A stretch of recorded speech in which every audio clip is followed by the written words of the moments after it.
Je pense que le premier truc, c'est qu'évidemment, le digital et le numérique est en train de changer notre vie. Et en fait, ça va être exactement, et c'est ce qui est en train de se passer dans la santé. Nous, notre mission chez Urgo, c'est de cicatriser des patients porteurs de plaies. Et pour nos patients, la structuration de leur parcours de soins, c'est un enjeu majeur. Ce qu'il faut savoir, c'est que pour cicatriser une plaie chronique, c'est à peu près 200 jours. Et chaque jour qui va être perdu, en fait, c'est un risque soit d'infection ou même d'amputation. Alors, pour diminuer le temps de cicatrisation, Urgo a développé une application mobile qui s'appelle Illico. Et Illico, qui est une application qui a un marquage CE, vise à améliorer la coordination entre les professionnels de santé, à décloisonner la ville et l'hôpital, également de proposer les meilleurs protocoles pour une typologie de plaies donnée. Et ça, c'est quelque chose de très concret qui s'est matérialisé dans les derniers mois.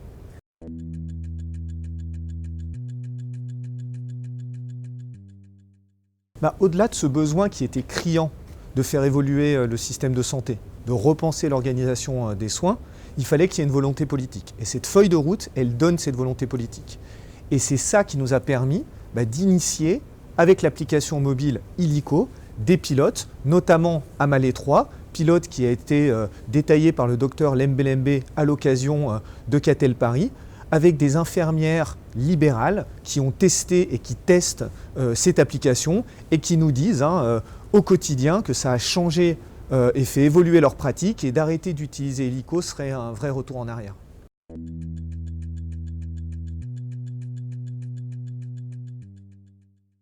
En fait, ce qu'on a voulu avec la SFFPC et le Catel, c'est de travailler avec nos soignants pour vraiment comprendre finalement comment la télémédecine, la téléexpertise allait pouvoir faire évoluer les pratiques, le système de soins, la structuration du parcours de soins du patient dans le cadre de la prise en charge des plaies, et ce, via, encore une fois, des solutions numériques.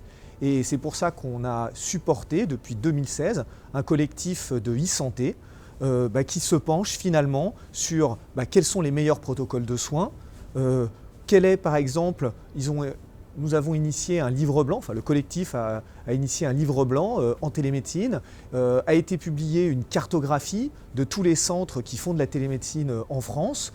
On a également réfléchi à des fiches très pratiques, de bonnes pratiques pour mettre en place des solutions de télémédecine. Et tout ce travail, ça permet de collaborer avec l'écosystème et de promouvoir, de donner en fait un écho à ce que devrait être la télémédecine en France. Très récemment, l'UCTEO et l'Occitanie ont obtenu un article 51 qui permet l'expérimentation d'organisations un petit peu innovantes, qui va donner encore plus de visibilité à ce qui a été réfléchi par le collectif. Et l'année 2020 sera marquée par une conférence de consensus qui visera à faire émerger des grands axes autour de la télémédecine dans le cadre de la cicatrisation des plaies.